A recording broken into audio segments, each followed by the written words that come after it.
Hi folks, Dr. Dylan and Lord here at St. Clair College R&I. Welcome to Discovery Junction, College Research Explorers.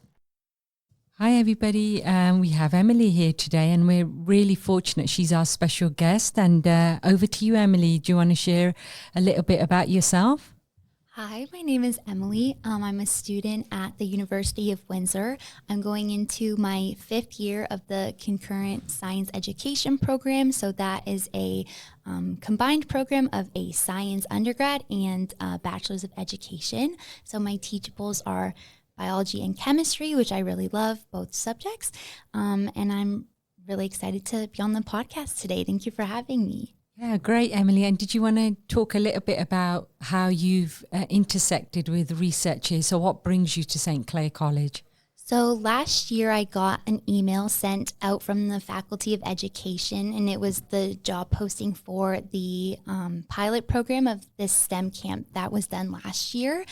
So I had applied to it, and then I had worked at the STEM camp last summer, and it was such a wonderful experience and such a great integration of teaching and STEM and research all in one, which are all like 3 big interests of mine. So when I heard from David that they were running the camp again this summer, I was eager to apply. So I applied again, and then fortunately was able to come back. Great. We're so happy to have you. Did you want to explain a little bit about your experiences? I know today's the last day of camp. So the camp has run this was the 5th week of the camp. It's been really amazing. We've had a lot of wonderful groups with us, lots of variation in skill and talent. And it was great to see how no matter what background the kids came from in terms of their knowledge of coding or robotics or building, everyone was able to progress their skills. And you could see how everyone was able to develop certain knowledge and certain skills in both the robotics and the coding. And yeah, it was just great to see an overall like positive experience from everyone, whether it was like myself or the other trainers or the campers. Everyone seemed to really enjoy everything that has gone on these past 5 weeks. And if you could distill it into one favorite memory, what would that be if it came to you instantly? It's hard to pinpoint just one specific thing, but I would say seeing the progress in how excited everyone would get, even just going from, so we do 2 lessons a day, a morning and an afternoon, even just on the first day, seeing the difference in that afternoon lesson compared to the morning, how everyone's gotten so much more comfortable in what they're doing and their excitement has grown so much. So seeing how things just have progressed so quickly and how the excitement is able to grow so quickly as the day goes on, and especially by the end of the week, comparing a Monday to a Friday is so vastly different. Everyone's so comfortable and so confident in what they're doing. So I'd say that's my favorite part, is seeing the progress and the excitement build. Thank you so much for sharing that. Over to Lord. I guess Lord has the first question for you. So, Emily, how can we make sure that research is useful? So I think to make sure that it's useful, it's good to have a variety of research to test different things, to analyze different subjects, and to make sure that it has an impact on society. If it's something that is valuable, something that is useful, it's something that can be continued. If we see that it's enjoyed by others, that's something to build off of, and knowing whether or not things are progressing well can help make sure that it's useful. Yeah, and just to build on that, Emily, when we think about the intersection of research in the STEM camp that you're currently involved in, where would you see some of those elements? Where would you position some of those elements that you discussed?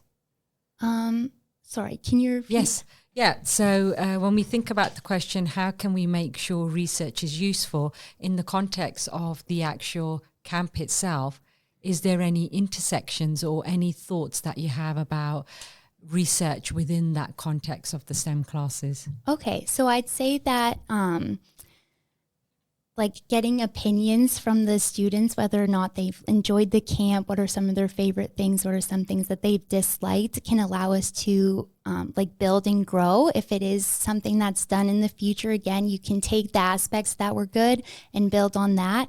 If there are things that need to be changed or maybe things that didn't work, it's good to it's not necessarily a bad thing if things don't work out, because it just allows for change and allows for growth in different areas. Some things work for some groups, even going like we've had a variety of groups come in, and sometimes certain things that we've done for one group maybe didn't necessarily work for the next group. So being able to adapt and know that each student and each group is different and has different needs and has different strengths and weaknesses, being able to build on those strengths and being able to adapt to things that maybe aren't going so well can make it more useful. Thank you for sharing. Over to you, Lord, for the second question. What does progress in research mean, and how can it help us? So I think progress in research shows that, again, it's developing on the strengths, developing on what's good. If you know that something has been beneficial in the past, it's good to continue and to build off of that. And then you can take the things that maybe have gone wrong and build off of those and make the changes necessary to help improve things like that. Yeah, and so when we think about the course that you're doing at university and some of the intersections of research within the education that we've been discussing prior to talking to each other on podcasts, what do you have opportunities to do research within the framework of your undergraduate studies at the university?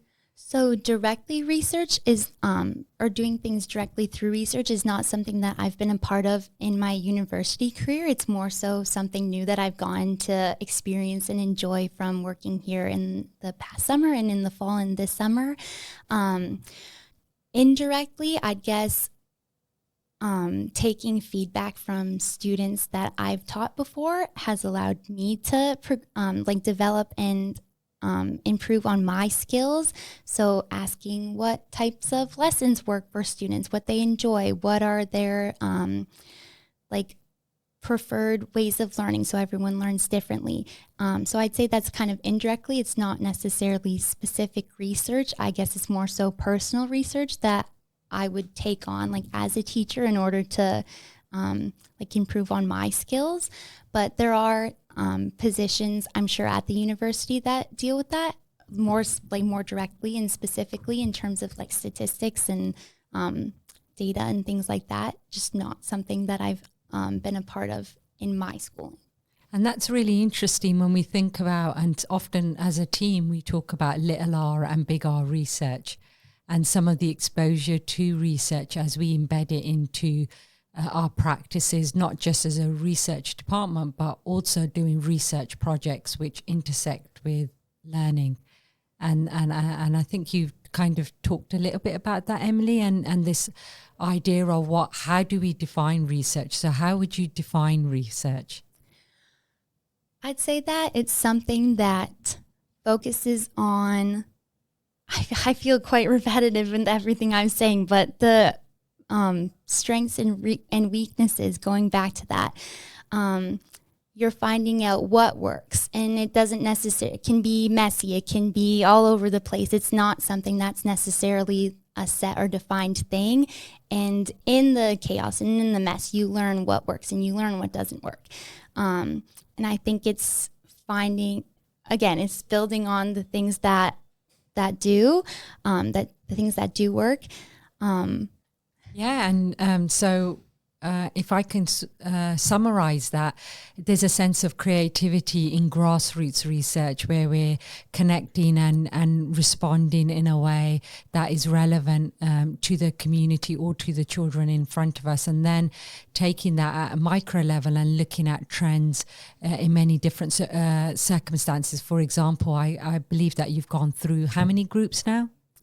5. Well, we've had some groups come back, but we've had a total of 4 groups, 4 different groups. So you had 4 different organizations with different ages of kids within that framework, and then looking at the intersections of how they respond to the curriculum, and then making adjustments as you go along. And so that is very much the essence of grassroots research and what we're trying to employ into our systems here at St. Clair College. So yeah, thank you for sharing that, Emily. That's great. I don't know if you wanted to add any more to that.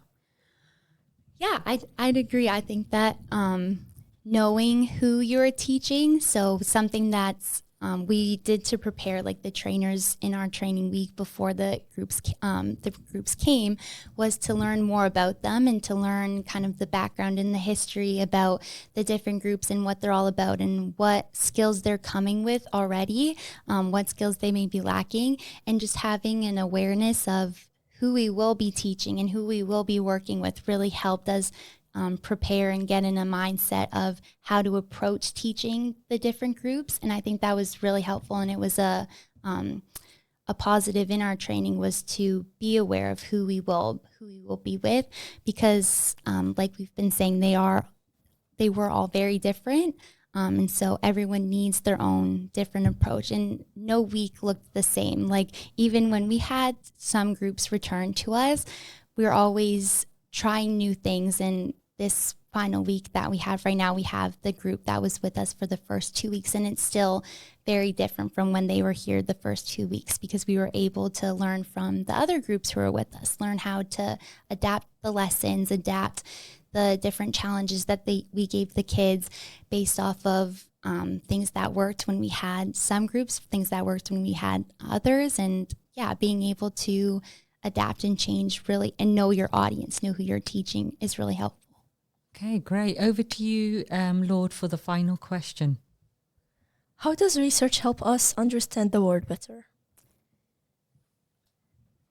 So I think being able to take an approach and research different things allows us to dive deeper into topics that maybe we wouldn't necessarily think about. So I know for this camp, it's quite specific. It's about like STEM in particular. So being able to solely like give your focus and give your attention to specific things. Research is often, it can be specific or it can be quite broad. And when you give like the time and the energy to research something maybe a little more specific, allows you to really like dive in and develop more so on like those certain topics.